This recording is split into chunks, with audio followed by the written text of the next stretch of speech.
tonight I'm running through some great piriformis stretches for runners.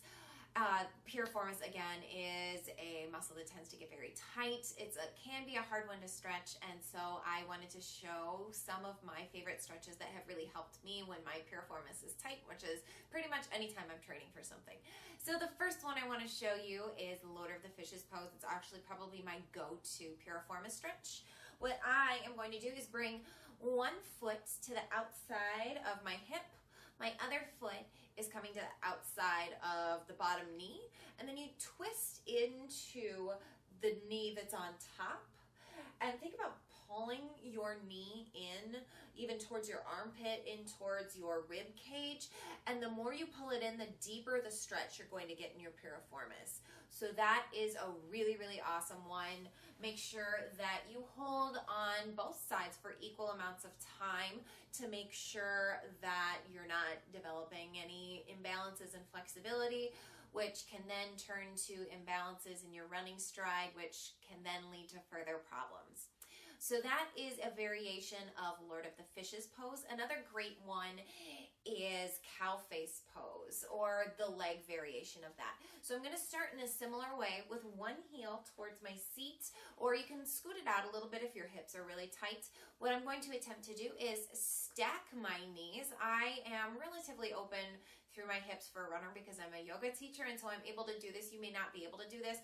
You might just sit like this, but as long as you're feeling the stretch in the outside of your seat, you are feeling it in the right spot, and the pose is doing its job. So you're doing it right that way.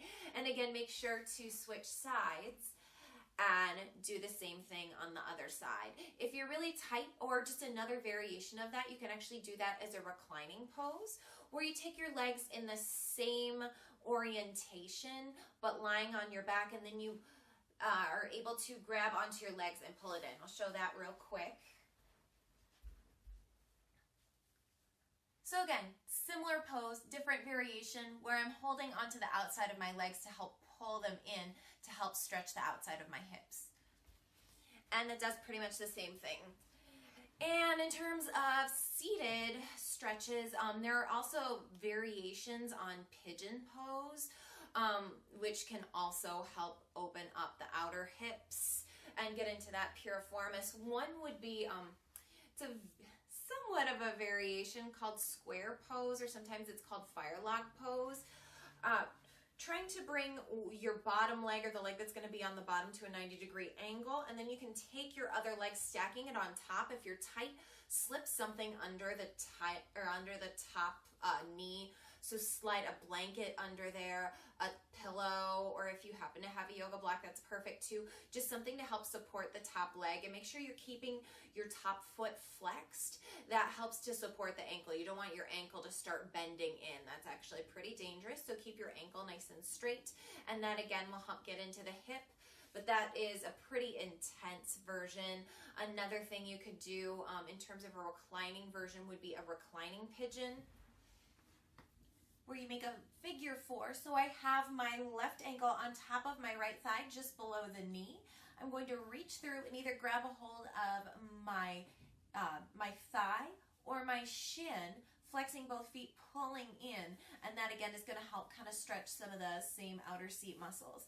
Again, I don't feel this quite as much in my piriformis personally as I do the first two poses that I showed, but every person's body is put together slightly differently, and so when I practice the pose, it may not feel exactly what it would feel like in your body. So the important thing here is to play around with different yoga poses to find the ones that work best for you, and that honestly give you the best stretch in the area that you are feeling the discomfort or tightness in.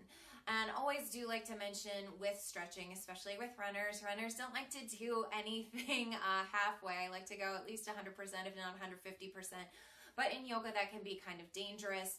You can definitely overstretch muscles. And so anytime you're practicing a yoga pose, the idea isn't to get to look like somebody who's going to be on the cover of Yoga Journal. Instead, it's just to find a version of the pose where you're getting a good stretch in that area, especially when it comes to practicing yoga poses for runners. So focus more on finding the right amount of stretch. You should feel a nice comfortable stretch. You should never feel like you're straining.